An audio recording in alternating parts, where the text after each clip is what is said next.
हम जीवन में जो कुछ भी हैं और जो कुछ भी नाम कमाए हैं उसके पीछे हमारे माता पिता का श्रेय है। माता के चरणों में अगर स्वर्ग है तो पिता के चरणों से स्वर्ग का शुरुआत है। आज पितृ दिवस के अवसर पर हम ये देखेंगे कि लोग अपने पिता को किस तरह से याद करते हैं। हमारे साथ उपस्थित हैं अभी IPS Sunil Sharma sir, CSP हैं। आइए इनसे बात करते हैं कि वो किस तरह अपने जीवन में अपने पिता को अपने कामयाबी का श्रेय देते हैं। जी नमस्कार, मेरा नाम सुनील शर्मा है। मैं यहाँ भी वर्तमान में आईपीएस 2017 बैच का मैं अधिकारी हूँ और अभी वर्तमान में सीएसपी आज़ाद चौक का चार्ज देख रहा हूँ। जैसा कि आपने बताया कि पिता का जो रोल है वो एक व्यक्ति के जीवन में बहुत ही महत्वपूर्ण रोल है। हम लोग तो क्या संसार में जब आते हैं तो हमें कुछ सुध बुध नहीं होती और हमें ये नहीं पता हमें क्या करना है क्या नहीं करना है। एक माता और पिता ही हमें, फैमिली हमारा पहला स्कूल है। वहीं से हम सारे संस्कार सीखते हैं, सारे शासन अनुशासन और जीवन में क्या करना है क्या नहीं करना है वह दिशा निर्देश सब फैमिली से ही मिलते हैं। इसमें फादर का रोल इसलिए भी अहम है कि वो आपको थोड़ी सख्ती से डील करते हुए आपको अनुशासन के रास्ते पर लेके जाते हैं। यदि हम बढ़ते उम्र के साथ यदि किसी गलत रास्ते पे भी चलते हैं तो पिता थोड़ा सख्ती से हमें उस रास्ते से बचा के हमें सही मार्ग दिखाते हैं। मेरे केस में भी बचपन से ही मैं थोड़ा शैतान बच्चा था। थोड़ा खेलना कूदना और मारपीट करना, अगल बगल अड़ोस पड़ोस में ये सब गतिविधियां रहती थी अपने बच्चे के तौर पे। लेकिन हमारे पिताजी बहुत ही अनुशासन प्रिय व्यक्ति रहे। उनका नाम श्री धर्मपाल शर्मा है।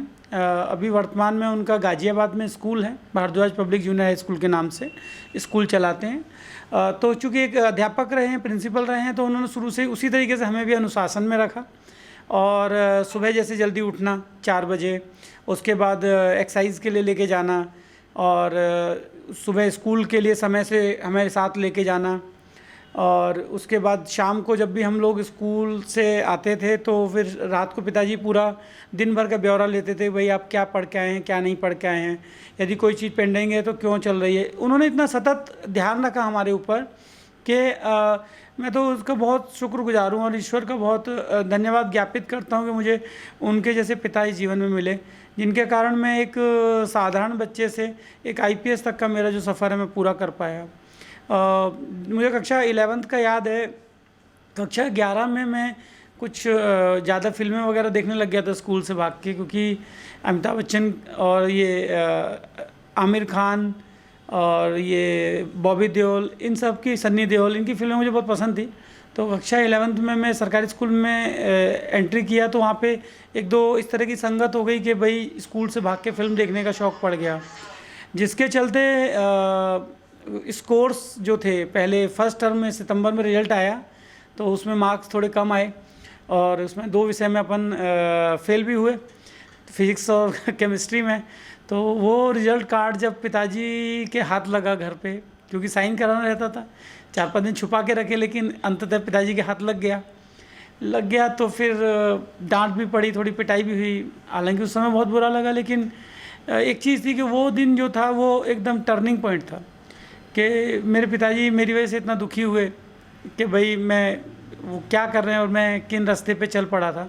तो एहसास हुआ कि मैं गलत रास्ता पकड़ लिया हूँ। तो पिताजी की समय से वो जो डांट थी वो गलत रास्ते से हमें मोड़ के फिर सही रास्ते ले आई। तो फिर 11th-12th में अपना स्कोर टॉप में रहा। तो उसके बाद भी पूर्ण जीवन काल में जब जब कोई भी गलती रही, जब जब कुछ भी मैं लो फील किया, जैसे मैं एयरफोर्स में पायलट बनना चाहता था। आजकल आप देख भी रहे हैं कि किस तरीके से सीमा पे विवाद चल रहा है। एयरफोर्स के जहाज़ देखता था बचपन में तो मेरे मन में एक बड़ा एक चाह थी कि मैं फोर्सेस ज्वाइन करूं। तो एयरफोर्स के लिए मैंने नेशनल डिफेंस एकेडमी यूपीएससी का एग्ज़ाम जब मैं क्लास 12th में आया था, जब उस टाइम पे दिया था एनडीए का यूपीएससी से, तो मेरा वो रिटन पार्ट क्वालिफाई हो गया था। रिटन पार्ट क्वालिफाई के बाद इसका एसएसबी देने के लिए देहरादून जाना रहता है। एयरफोर्स सिलेक्शन बोर्ड 1 देहरादून में मैं गया था एसएसबी देने के लिए।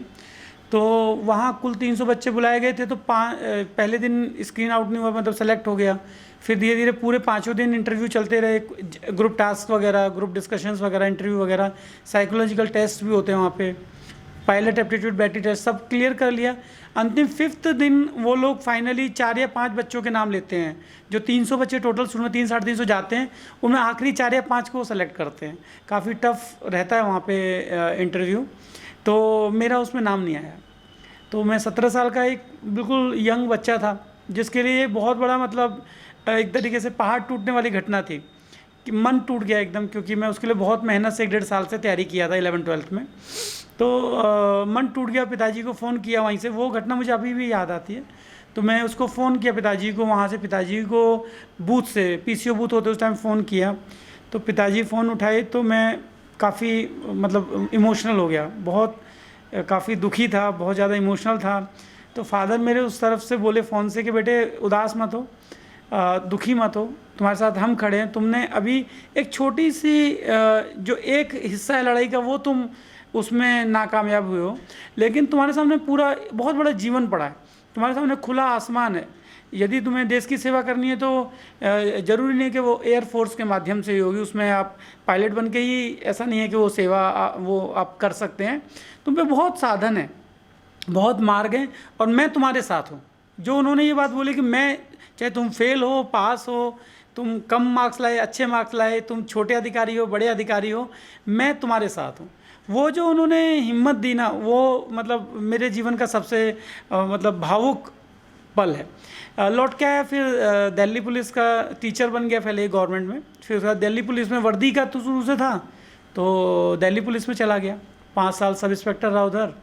फिर फादर ही मेंटर करते रहे। फादर को मैं बहुत अपना इंटीमेट है मेरा उनके साथ रिलेशन, कुछ भी रहता है आगे बढ़ने संबंधित तो मैं उनसे हमेशा वो करता हूँ, उनसे हमेशा राय मशवरा करता हूँ। उनकी सलाह के बिना जनरली मैं नहीं आगे बढ़ता हूँ। यदि वो किसी मेरी बात से पसंद भी नहीं करते हैं और मना करते शुरू में, तो मैं फिर उनको अपना पहलू उनको समझाने का प्रयास करता हूँ। और अंततः जनरली मैं देखता हूँ मेरे पिताजी मेरी बात मान जाते हैं पूरा, जब उनको मैं एक्सप्लेन करता हूँ कि मैं ये डिसीजन क्यों ले रहा हूँ। फिर मैं मुंबई में इंस्पेक्टर भी चला गया, 5 साल में कस्टम में इंस्पेक्टर रहा। बाप बेटे का रिश्ता के साथ में दोस्ती का भी रिश्ता है। शुरू में तो बहुत सख्त था उनका, लेकिन 17-18 साल के जब हम हो गए, टीचर की जॉब लग गई, तब उनके व्यवहार में मैं बहुत परिवर्तन देखा। वो एक आदर्श पिता वाला उनका रोल देखा कि जैसे ही बच्चा बड़ा हो जाए या नौकरी वगैरह ले लेता है, तो वो काफ़ी दोस्ताना उसमें आ गए रोल में, कि बच्चा बड़ा हो गया है तो इसको उतना डांट डपट का नहीं लगता है। तो शुरू में थोड़ा सा सख्त रहता था उनका, बहुत ध्यान रखते थे हम लोगों का। फिर धीरे धीरे उन्होंने थोड़ा अपनी सख्ती को कम किया है। हालांकि अभी भी कुछ ज़्यादा कुछ गलत देखते हैं तो तुरंत टोक देते हैं, लेकिन अभी जैसे पहले बचपन में एकदम से सख्त डिसिप्लिन वाला जो उनका एक नेचर था, वो खुद भी डिसिप्लिन पसंद व्यक्ति हैं, तो वो धीरे धीरे उन्होंने काफ़ी कम हुआ अभी तो। और हालांकि अभी भी कुछ गलत देखते हैं तो हमें अभी भी मार्गदर्शन देते रहते हैं। जब भी हम किसी दुविधा में या किसी भी ऐसी स्थिति में पैदा होते हैं कि इसमें क्या डिसीज़न हमें लेना चाहिए एज अ पुलिस ऑफिसर, तो मैं जनरली अपने फादर से इसको डिस्कस करता हूँ कि ये मेरे सामने दुविधा आई हुई है, इसमें ये मैं डिसीजन लेना चाहता हूँ, क्या ये उचित है या अनुचित है। तो पिताजी उसमें फिर अपने धार्मिक हिसाब से, सामाजिक हिसाब से और जो मेरे कर्तव्य हैं उसके हिसाब से अपने अनुभव से कुछ कुछ सलाह देते हैं, बहुत काम आता है। तो मैं जब भी कभी लो फील करता हूँ या जब भी मेरे को कभी फील होता है कि थोड़ा मुश्किल समय आया हुआ है, तो मैं अपने पिताजी से इसकी चर्चा ज़रूर करता हूँ। ये जो आप IPS अधिकारी बने हैं, तो ये सपना क्या आपके पिताजी का है? ये सपना मेरे पिताजी का शुरुआती दौर में नहीं था। शुरुआती दौर में तो वो चाहते थे कि मैं कोई सरकारी नौकरी, अच्छी नौकरी करूँ, देश सेवा करूँ। फोर्सेस में जाना का उनका था कि भाई लड़का एयरफोर्स में जाना चाहता है, उनको भी अच्छा लगता था कि मैं फोर्सेस ज्वाइन करूँ। लेकिन जब एक बार मैं एग्ज़ाम दिया शुरू में UPSC का, तो मैं क्वालिफाई नहीं कर पाया, प्रीलिम्स नहीं क्वालिफाई कर पाया UPSC का। तो फिर उनको मेरी लगन दिखी पिताजी को, तो एक तरीके से धीरे धीरे उन्होंने इसको अपना सपना बना लिया। 1-2 चांस के बाद वो मतलब लास्ट 2 अटैम्प्ट में तो वो मेरे से ज़्यादा वो चिंतित थे कि भाई लड़के का इंटरव्यू के टाइम पे क्या होगा क्या नहीं होगा, इतने समय से मेहनत कर रहा है इसको, मतलब मेरे से ज़्यादा मुझे लगता है मेरे पिताजी, माताजी, पूरा परिवार जो है वो उससे जुड़ गया था। मतलब मुझे नहीं लगता कि वो मेरा सपना रह गया था। शुरू में शायद मेरी आंखों ने देखा था ये सपना IPS में जाने का, UPSC ज्वाइन करने का, लेकिन ओवर द पीरियड वो सपना उन्होंने अपना लिया, और मुझे लगता है मेरे से ज़्यादा वो लोग उस सपने को मतलब जीने लगे। तो शुरू में तो नहीं था, वो धीरे धीरे उन्होंने उस सपने को अपनाया। जब मैं सब इंस्पेक्टर था दिल्ली पुलिस में, तो हमारे सीनियर अधिकारी जो रहते थे, डीसीपी साहब और एडिशनल डीसीपी सर और अपने कमिश्नर सर, तो उनको देख के एक बड़ा चार्म फील होता था, क्योंकि हम लोग थाना स्तर पे कार्य करते थे। थाना स्तर पे कार्य करते थे तो वहाँ पे फिर उनका मार्गदर्शन रहता था, सर लोग आते थे, एक अपने लीडरशिप रोल उनका दिखता था। फिर ये भी दिखता था कि किस तरीके से वो पूरे ज़िले में चेंज ला रहे हैं या बड़े स्तर पे चेंज ला रहे हैं। तो उनको देख के एक फील आता था कि हमें भी क्यों ना इस परीक्षा के लिए तैयारी करनी चाहिए, और उसी को देख के, सर लोगों को देख के, अपने सीनियर्स को देख के आगे बढ़ने का थोड़ा मोटिवेशन मिला। जी। अब आगे का आप क्या सोचे हैं इसके बाद की आपकी? जी, जैसे आप जान रहे हैं कि यूपीएससी की एक ऐसी परीक्षा जिसका आप सबसे, जो इस देश की सरकारी सेवाएं हैं उनमें आप एक उच्चतम जो इनिशियल जो एंट्री पोजीशन आप हासिल कर लेते हैं। इसके बाद अन्य कोई परीक्षा तो सरकारी में अब नहीं है इससे ऊपर के। अब मेरा यही टारगेट है कि जो मैं उद्देश्य लेके आया हूँ, जो मेरे फादर ने मुझे जो एक संस्कार दिए हैं, और उन्होंने एक, उनका जो सपना है कि मैं समाज के काम आऊँ, जैसे वो उनका खुद का भी नेचर ऐसा है, पूरे जीवन उन्होंने समाज के लिए लगाया। तो उनको देख के ही हमें भी यही सीखने को मिलता है कि मुझे अपने फादर जैसे ही बनना है। जिस प्रकार उन्होंने कोई लोभ लालच और कोई किसी के साथ कभी कुछ गलत नहीं होने दिया, खुद भी बेचारे हर चीज़ में खड़े हुए। चाहे उनका एक महीने, मुझे याद है कि एक महीने उनको 60 पैसे सैलरी मिला था, तो माता जी काफ़ी उनका बातचीत हुआ आपस में कि आप जॉब पे नहीं गए हैं। तो उसके पीछे का रीज़न बहुत ही नेक था कि पूरे 30 दिन वो किसी न किसी की मदद के लिए कोई ना कोई उनको अपनी समस्या लेके आ गया। तो कभी इस दफ्तर जा रहे थे, कभी किस कोर्ट जा रहे थे उस व्यक्ति के साथ, समाज सेवा के चलते वो एक महीने 60 पैसे सैलरी उठाए। तो वो जो इंसिडेंस है, वही सब मैं भी चाहता हूँ जीवन में, कि चाहे अपना कुछ भी नुकसान हो जाए, चाहे किसी भी सीमा तक जाना पड़े, लेकिन यदि जिस उद्देश्य के लिए वर्दी धारण की है, भारत माता की सेवा करनी है मैक्सिमम। जैसे अपने फौजी भाई देख रहे हैं, मैं तो श्रद्धांजलि अर्पित करता हूँ चीन बॉर्डर पे जो अपने सैनिकों की जो वीर गति को जो प्राप्त हुए हैं, उनको श्रद्धांजलि अर्पित हूँ। तो जैसे वो बॉर्डर पे ध्यान रख रहे हैं, वैसे ही एक पुलिस अधिकारी के तौर पे, एक आईपीएस अधिकारी के तौर पे हम इंटरनल सिक्योरिटी को स्ट्रेंथन करें, क्योंकि सीआरपीएफ, आईटीबीपी और सशस्त्र सीमा बल और जितने भी अपने जो सेंट्रल फोर्सेस हैं, इसके भी हेड आईपीएस ऑफिसर्स ही होते हैं। तो पूरी जो इंटरनल जो सिक्योरिटी है, आंतरिक सुरक्षा, इसकी जिम्मेवारी कहीं ना कहीं एक आईपीएस अधिकारी के ही कंधों पे होती है। तो मैं यही चाहता हूँ कि फ्यूचर में इन विभिन्न रोल पे अपने देश को अंदर से बहुत मजबूत रखूं, समाज को मजबूत करूं, और जो गरीब, जो परेशान है, जिसको मजबूत या अपराधी तत्व तंग कर रहे हैं, उनके अगेंस्ट अपना झंडा हमेशा ऊंचा रखूं और हमेशा उनकी सेवा में लगा रहूं। यही मेरा सपना है। वो कौन सी पल है जो आपने पिताजी के साथ गुजारे हैं, जो याद करके आप भावुक हो जाते हैं? चूँकि मेरे पिताजी दिल्ली रहते हैं और मैं यहाँ पे हूँ अभी, मैं अक्टूबर के बाद से अपने फैमिली से नहीं मिल पाया हूँ, कोई छुट्टी नहीं मिल पाई, क्योंकि शुरू में फिर न्यू ईयर पे भी कुछ ना कुछ पुलिस को बिज़ी रहती है, फिर होली का अरेंजमेंट्स आ गए थे, तो उसके चलते नहीं जा पाया, छुट्टी नहीं मिली। और फिर उसके बाद ये कोरोना संकट के दौरान तो छुट्टी का प्रश्न ही नहीं है। तो अक्टूबर से मैं अपने घर नहीं जा पाया हूँ। तो मुझे यही याद आता है, मेरे को उनके साथ के जो पल हैं बहुत याद आते हैं, कि बचपन में हम लोग साथ बैठते थे शाम के वक्त आग के किनारे आग जला के, और पिताजी हमारे डेली कुछ ना कुछ मूंगफली वगैरह लेके आते थे, गुड़ रहता था, मूंगफली रहती थी, कुछ कुछ फल भी लाते थे, कभी कभी अपन मूंगफली खाते रहते थे। कुछ पिताजी हमें अपने समय की चीज़ें, अच्छी बातें बताते रहते थे, कुछ हम लोग कहते थे, कुछ वो अपना ज्ञान देते थे। तो वो पल मुझे याद है कि वो शाम जो मेरी बीतती थी उनके साथ, अपने पूरे परिवार के साथ आग के इर्द गिर्द बैठ के, मुझे अभी भी वो कभी कभी बहुत मिस करता हूँ। कि मैं जीवन में व्यावसायिक तौर पे तो आगे बढ़ गया हूँ, प्रोफेशनली काफ़ी ग्रोथ किया हूँ, लेकिन पर्सनल फ्रंट पे देखूँ तो अपने माता पिता, परिवार से, क्योंकि ऑल इंडिया सर्विस है हमारी, आईपीएस की सर्विस ऑल इंडिया सर्विस है, और इसके तहत आपको देश के किसी भी भूभाग में सेवा देनी है। तो इसको मैं दुखी हूँ, क्योंकि मैं अपने माता पिता के साथ वो समय जो मैं डेली बिताना चाहता था, एज ए टीचर बिताता था, टीचर की नौकरी में, वो नहीं बिता पाता हूँ। वो मेरे लिए बहुत ही भावुक पल रहता है, कभी कभी याद करता हूँ शाम के वक्त। तो अभी तो अपने बच्चों को मैं वही चीज़ रिलीव करा रहा हूँ, उनको बिठाता हूँ, उनको समझाता हूँ। जो मेरे फादर जो मुझे दिए हैं वही प्रयास कर रहा हूँ कि मैं अपनी अगली पीढ़ी को भी, जैसे मेरे फादर ने मुझे एक जिम्मेवार नागरिक बनाया देश का। मेरे जो बच्चे 3 बच्चे हैं मेरे पास, एक बेटी है नुपुर, और उनसे छोटे बेटे सिद्धार्थ, और उनसे छोटे एक बेटे हैं ईशान। 3 बच्चे हैं मेरे। तो मेरा यही है कि उनको भी मैं वैसा ही नागरिक बनाऊं, वैसे ही संस्कार दूं जैसे पिताजी ने मुझे दिए। बस मेरा यही टारगेट है कि जो मुझे मेरी पिछली पीढ़ी से मिला है उसे आगे सौंपूं, ताकि देश की जो सेवा करें और देश को मजबूत करें। हम जानना चाहेंगे आपके पिताजी का नाम क्या है? जी, मेरे पिताजी का नाम श्री धनपाल शर्मा है। अलीगढ़ उत्तर प्रदेश के छोटा सा कुंजगढ़ी गांव से हम लोग आते हैं। खेती किसानी का हमारा पूर्व में हमारा अभी भी वर्तमान में खेती किसानी वहाँ पे है, जो मेरे चाचा जी श्री देवेंद्र शर्मा जी करते हैं। और मेरे पिताजी के बड़े भाई श्री महेंद्र पाल शर्मा जी, वो भी गवर्नमेंट टीचर रहे हैं। वो हेडमास्टर से रिटायर हुए हैं, खैर में रहते हैं अलीगढ़ में। पिताजी दिल्ली रहते हैं। पिताजी माताजी दोनों स्कूल चलाते हैं, Bharadwaj public school junior high school के नाम से। और पिताजी पॉलिटेक्निक की डिग्री किए थे 1978 में। उसके बाद इलेक्ट्रिकल इंजीनियरिंग से डिग्री किए थे। उसके बाद वो प्राइवेट जॉब भी किए बिरला टेक्सटाइल मिल में।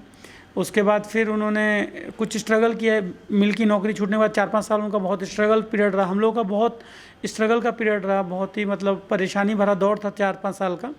उसके बाद पिताजी ने स्कूल खोला और फिर धीरे धीरे उनका सबसे बड़ी बात है, उनका एक जो कथन है कि बेटा कोई भी काम छोटा या बड़ा नहीं होता। आप यदि मेहनत, लगन और ईमानदारी से सेवा में लगे हुए हैं तो आपको एक न एक दिन सफलता ज़रूर मिलती है।